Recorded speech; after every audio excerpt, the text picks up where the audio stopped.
Welcome to the Open to Hope Show. I'm your host, Dr. Gloria Horsley, with my daughter and Heidi Horsley. co-host. These shows are brought to you by the Open to Hope Foundation in partnership with the Compassionate Friends. Well, Heidi, we've got a really interesting show today because we were down in Parkland, Florida, of a day of healing with the Bob Bressanini Foundation, and we met a wonderful woman down there who I know is dear to your heart because she's a social worker, and she's doing some of those wonderful things that social workers know how to do with their fabulous training. So you want to introduce her to us, Heidi?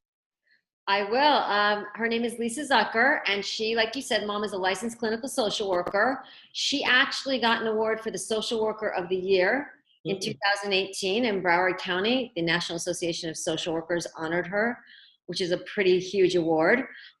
She's in private practice in South Florida, and she's helped to form a nonprofit called Professionals United for Parkland. And we're going to talk to her today about what people need after a traumatic loss and what she is doing to help the Parkland community after the recent school shootings. So welcome to the show, Lisa. Thank you. Thank you for having me. You know, I was thinking, Lisa, before we get started, I mean, there are some people that are watching this and they may watch it in 3 years. Can you give a little rundown on the Parkland, Florida shooting? We lost 17 people that day. There were also 17 injured, but the impact on the community, of course, reaches further than that. The community has really rallied around these families, and we all feel connected to them.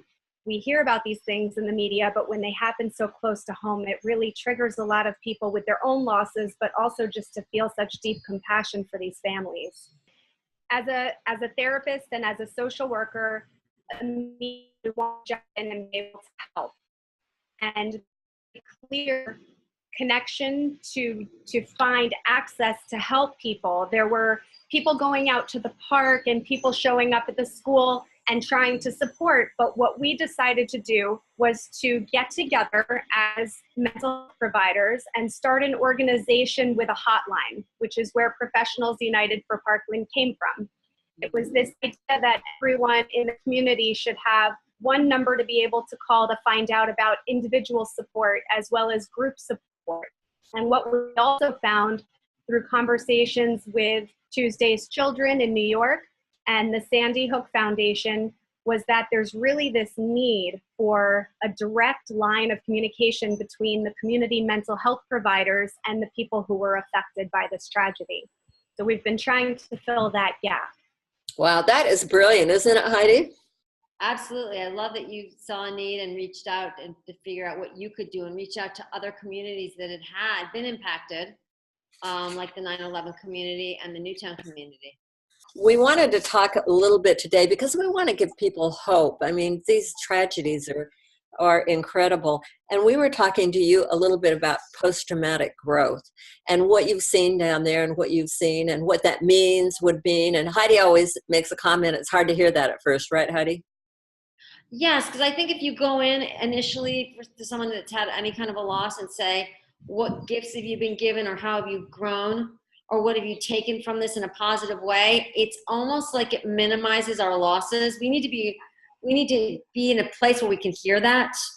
And I know that Lisa knows this, and it's kind of a dance we always do, right? It's like, okay, how do you acknowledge and validate, yet hold hope that things are going to get better?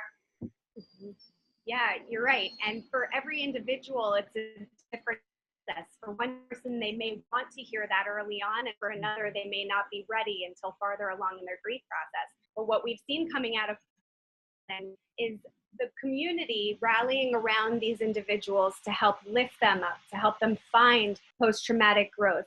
And in addition to that, these families on their own, you know, every one of the 17 families has started some type of service to the community, whether a foundation or a memorial fund in honor that's providing scholarships. There's been a tremendous amount of political activism, and they're making positive change and positive growth for all of us in the community because of what they've experienced.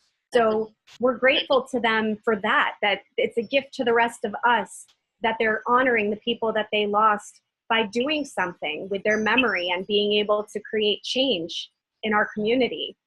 One differentiation that we make is between resilience, which is the ability to bounce back. After you've experienced traumatic loss like this, I don't think you ever go back to who or what you were before because your world has changed so much. So what we see instead is this process where people begin to grow, that you find an inner strength and you find new people to connect to, that grief can rewrite your address book, and that you can find new possibilities for yourself, changes in your spiritual connectedness and in the concept of personal strength. I think there are sometimes people you would expect to be able to be there for you who are not, because of their own loss history or their own coping skills, where then you find groups like Compassionate Friends, or people through the Open to Hope Foundation, and you find that there are all these new people available to you who want to support you and who want to try to understand your individual grief.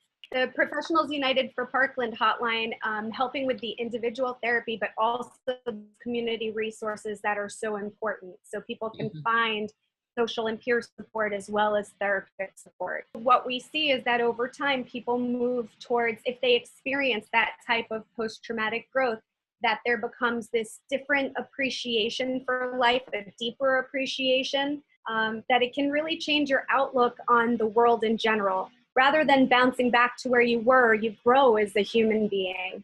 And we try to highlight that for people because there is a lot of growth that happens within loss. Not that it's a final place that you reach, but it can coexist with the pain. And that we see people who go and connect with others try to find that for themselves and grow. Well, Heidi talked before about that, because we worked with 9/11 families, that it was murder, and it's murder here. And that can, things like murder and trials and things like that can really set back the grieving process, I think. Is that your thought? I agree with that. I also think it tends to re-traumatize, because when you have a trial, every time it comes back up in the news, or people are talking about it again for political reasons or because the legal involvement is there, it resurfaces all of the emotions that somebody might have moved from, and they have to deal with those emotions again. It's something that's there forever. And you had mentioned the minimization of feelings, that when everybody feels like they're grieving that loss together, we don't want to take away from the families who really lost people in this shooting. Right. Yeah. What's your thought, Heidi, about this? I'm thinking about when you have a trial also, and it's public like this, for the families as well as for the community, you are hearing details about that event that maybe you've never heard before. And so not only is it re-traumatizing, but it brings you into an even more traumatic space, because you're being brought into the classroom and what exactly happened to those 17 kids. Absolutely. So those can be roadblocks to this post-traumatic growth that we've been talking about. Also, I know with the 9/11 families and with my son's death, I know there was some legal things that we had to go through in talking about their life. And actually, I hate to say it, but what their life was worth has to be valued. Right, because there was really weird. There was financial money that was given to the survivors. And yes, it was based upon how much they felt like they had lost financially by losing that person in their life. And it was tough because we had to sit down with a lot of the 9/11 families and say, okay, your husband died. Give us the roles that he played in the family. And if you had to pay somebody outside the family to do those, how much would you be paying them? So they had to not only look back on what he did, but look forward in the future to what he was not going to be able to do. Well, maybe he would have taught my son how to tie a tie. Now I have to pay someone to do that. How much is that worth? It was very strange and very, business feeling. And I'm sure that some of that is involved in other traumatic losses. Absolutely.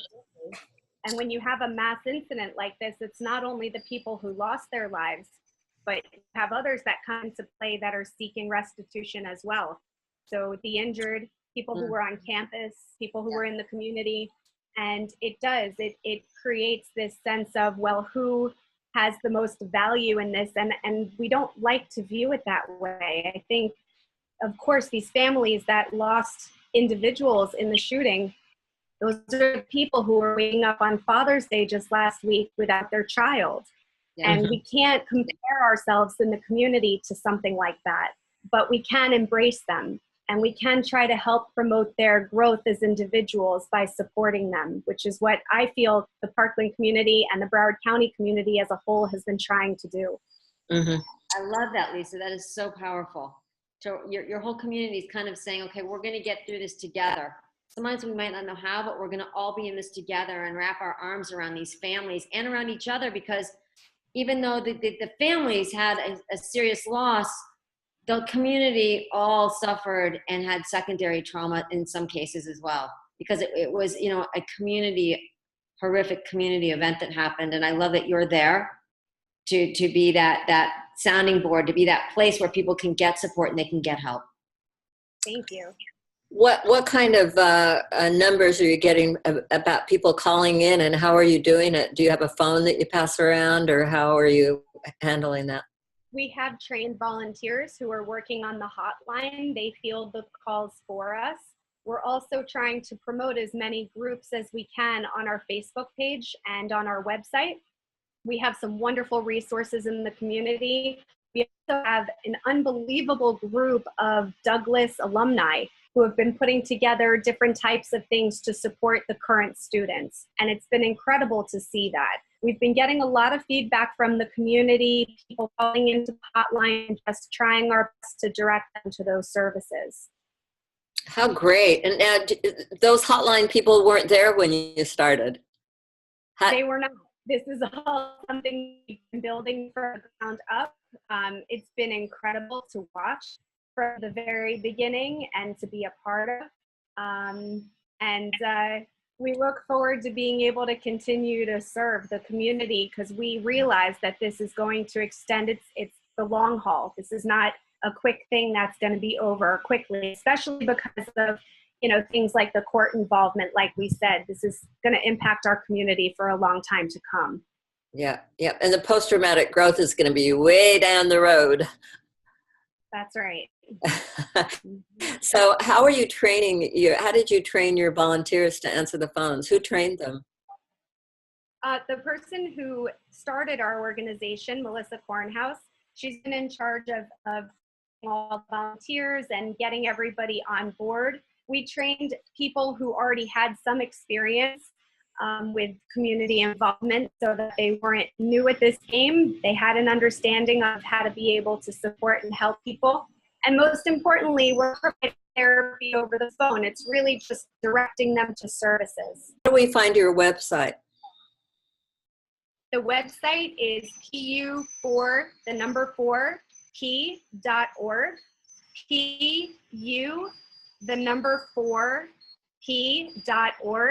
Or you can find us on Facebook. It's Professionals United for Parkland. Okay, Professionals United for Parkland. Well, thank you so much for being on the show, and fabulous work that you're doing. I think it's very exciting. It's exciting to see what can happen, and bringing people together, isn't it, Heidi? Absolutely. I love it. I saw it after 9/11. I moved back to New York City shortly after 9/11, and for 10 years, watched the city not only survive, but eventually thrive. And we did it as a community, and we did it with people like you, Lisa. So I love that you are doing this and that you are helping the community as a whole to, like I said, not only survive, but to thrive. Thank you so much for everything you're doing. Thank you. Thanks a lot for being on the show today, and thanks everybody for watching this. And Heidi and I always want to remind you that if you lost hope, please lean on ours until you find your own, and God bless.